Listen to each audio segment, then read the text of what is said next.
పూర్తి వివరాలకు చదవండి రేపటి అక్షర శిల్పం దినపత్రికలో.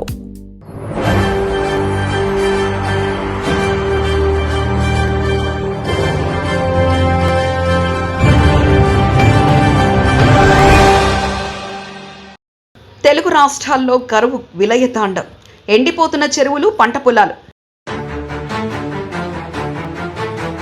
కృష్ణా బేలిన్స్లో ఆలస్యమైన వరదలు, గోదావరి పరివాహంలో పాక్షిక ఉపశమనం, తెలంగాణలో ఎండిపోతున్న ప్రాజెక్టులు, భూగర్భ జలాలు.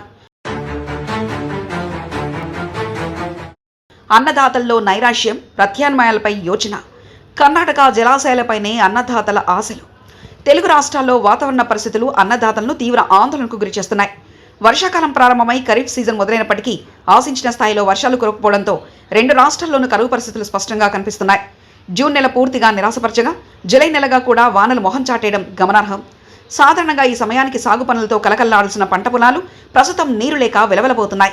భూగర్భ జలాలు రోజురోజుకు పడిపోతుండడం, స్థానిక ప్రాజెక్టులో నీటి నిల్వలు అడుగంటుతుండడంతో ఏడాది ఖరీఫ్ సాగు భవిష్యత్తు ప్రశ్నార్థకంగా మారింది. ఈ నేపథ్యంలో తెలుగు రాష్ట్రాల సాగు తాగునీటి అవసరాలు తీరాలంటే పొరుగున ఎగువ రాష్ట్రాలైన మహారాష్ట్ర, కర్ణాటకలో కురిసే వర్షాలపైనే ఆధారపడాల్సిన పరిస్థితి ఏర్పడింది. తెలుగు రాష్ట్రాల సాగునీటి రంగానికి గుండెకాయ లాంటి కృష్ణా బేసిన్ ప్రాజెక్టులో ఎట్టకేలకు స్వల్ప వరద కదలికలు కనిపిస్తున్నాయి. ఎల్నినో ప్రభావం కారణంగా జూన్ నెలలో తీవ్ర వర్షాభావ పరిస్థితులు ఎదురయ్యాయి. ఖరీఫ్ సీజన్ ప్రారంభమైన దాదాపు 40 రోజులు గడిచినా కృష్ణా నదిపై ఉన్న ప్రధాన ప్రాజెక్టులు నీరు లేక ఒట్టిపోయాయి. దీనివల్ల ఉమ్మడి మహబూబ్నగర్, నల్గొండ, కర్నూలు, గుంటూరు జిల్లాలో రైతాంగంలో తీవ్ర ఆందోళన వ్యక్తమైంది. అయితే గత వారం రోజులుగా మహారాష్ట్ర, కర్ణాటక ఎగువ ప్రాంతాల్లో కురుస్తున్న భారీ వర్షాలు ఇప్పుడు అన్నదాతల్లో కొత్త ఆశలు రేకెత్తిస్తున్నాయి. మహారాష్ట్రలో కురుస్తున్న కుండపోత వర్షాల వల్ల ఆల్మట్టి డ్యాం భారీగా వరద నీరు వచ్చి చేరుతుంది.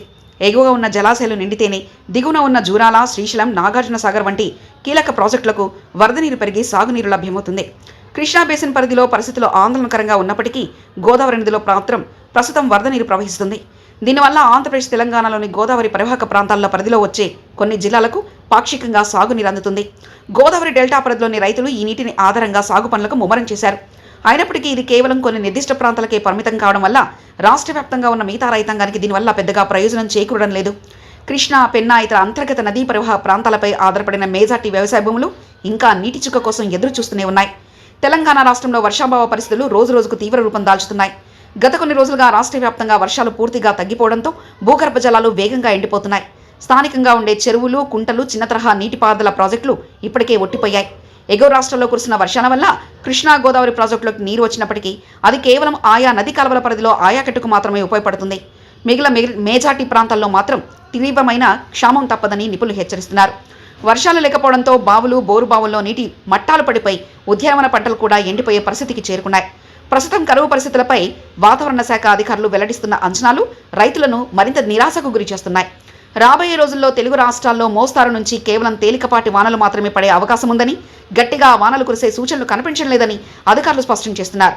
అక్కడక్కడ ఉరుముల మెరుపులతో పాటు పిడుగులు పడే అవకాశాలున్నాయని, గంటకు 40 నుంచి 50 కిలోమీటర్ల వేగంతో ఈదురుగాలులు వీస్తాయని పేర్కొంటున్నారు. ఈ చెదురుముద్ర వానల వల్ల వ్యవసాయానికి పెద్దగా ఉపయోగం ఉండదని తేలిపోవడంతో రాష్ట్ర వ్యాప్తంగా కరువు హెచ్చరికలు వినిపిస్తున్నాయి. ఈ నేపథ్యంలో వ్యవసాయ శాఖ అధికారులు సైతం అప్రమత్తమై సాగునీరు ఎక్కువగా అవసరం లేని, తక్కువ నీటితో పండే ప్రత్యామ్నాయ పంటలను వేసుకోవాలని రైతులకు సూచిస్తున్నారు.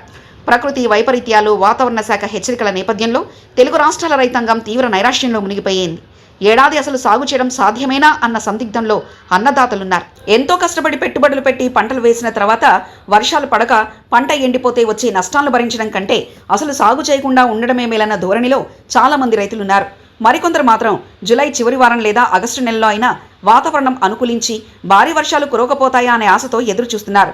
ప్రభుత్వం, వ్యవసాయ రంగానికి చెందిన నిపుణులు వెంటనే స్పందించి రైతులకు అవసరమైన ప్రత్యామ్నాయ ప్రణాళికలు, విత్తనాలను అందుబాటులో ఉంచాల్సిన అవసరం ఎంతైనా ఉంది.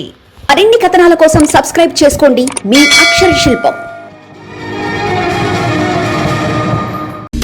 పూర్తి వివరాలకు చదవండి రేపటి అక్షర శిల్పం దినపత్రికలో.